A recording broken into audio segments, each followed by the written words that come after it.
अस्सलामुअलैकुम रहमतुल्लाहि व बरकातहू। दोस्तों कैसे हैं आप लोग। उम्मीद करते हैं कि आप लोग ठीक ठाक होंगे, खैरियत से होंगे। आज की वीडियो में हम कुवैत की एक बड़ी खबर आप लोगों के साथ शेयर करने वाले हैं और ये अपडेट इंडिया से कुवैत फ्लाइट के हवाले से होने वाली है। जैसा कि मैंने आप लोगों को लगातार अपडेट किया है कि इंडियन एम्बेसी के जो एम्बेसडर हैं श्री सीवी जज, वो लगातार जो कुवैत के अधिकारी हैं उनके साथ मीटिंग कर रहे हैं ताकि जो फ़्लाइट है वो इंडिया से कुवैत के लिए ओपन हो सके। तो एक मरतबा फिर से जो है वो अपडेट जारी हुई है। पूरी अपडेट क्या है चलिए आप लोगों के साथ शेयर करते हैं। भारतीय दूतावास श्री सीवी जज ने आज मंगलवार 10 अगस्त को मिनिस्ट्री ऑफ हेल्थ के अंडर सेक्रेटरी डॉक्टर मुस्तफ़ा रेड्डा के साथ फंसे भारतीयों की वापसी से संबंधित मुद्दों पर चर्चा की है।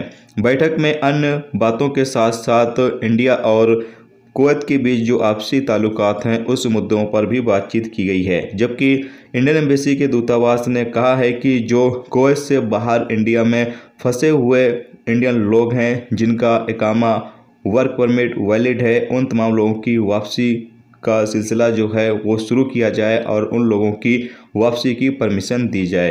तो यहाँ पर जो इंडियन एम्बेसी के एम्बेसडर हैं वो लगातार बातचीत कर रहे हैं कि जिन लोगों का वीज़ा इकामा वैलिड है और वो इंडिया में फंसे हुए हैं उन तमाम लोगों की वापसी जो है वो कुवैत सरकार शुरू करे। इंडिया से भी लोग जो है वो कुवैत के अंदर तक की एंट्री कर सकें।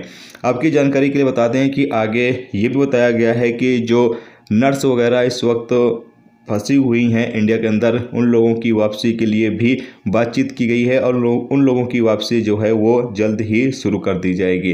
जबकि जो इकामा होल्डर हैं यानी बाकी प्रोफेशन पर जो काम करने वाले लोग हैं, चाहे 20 नंबर वीज़ा हो, 18 नंबर वीज़ा हो या फिर और जो प्रोफेशन पर काम करने वाले लोग हैं, उन लोगों के लिए भी बातचीत की जा रही है ताकि उन लोगों के लिए भी फ़्लाइट जो है वो डायरेक्ट ओपन हो सके और वो तमाम लोग भी कुवैत के अंदर एंट्री कर सकें। यहाँ पर इंडियन एम्बेसी के जो एम्बेसडर हैं उन्होंने ये भी कहा है कि आप अपना जो वैक्सीन सर्टिफिकेट है वो मिनिस्ट्री की वेबसाइट पर अपलोड करें ताकि आपका जो वैक्सीन सर्टिफिकेट है वो मिनिस्ट्री की तरफ से अप्रूव कर दिया जाए और उसके बाद आप हम लोग जो है वो कुवैत के अंदर एंट्री कर सकें।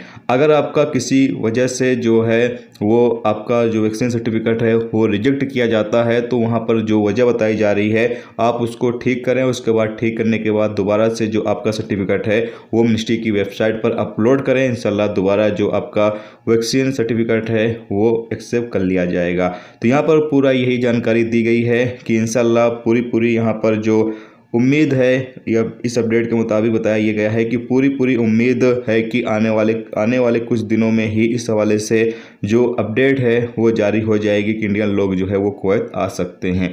तो जैसे ही कोई अपडेट आती है, कंफर्म अपडेट आती है कि हाँ अब इंडियन लोगों के लिए जो फ़्लाइटें हैं वो डायरेक्ट ओपन की जा रही हैं, तो इंशाल्लाह आपको ज़रूर से अपडेट कर देंगे। फिलहाल है कि ये अच्छी खबर है, बेहतर खबर है कि इंशाल्लाह आप उम्मीद कर सकते हैं कि जल्द ही जो फ़्लाइटें हैं वो कुवैत से इंडिया के लिए ओपन हो जाएंगी। तो जैसे ही और अपडेट आती है वो आप लोगों के साथ फिर शेयर करते हैं। तो आज की वीडियो में दोस्तों इतना ही।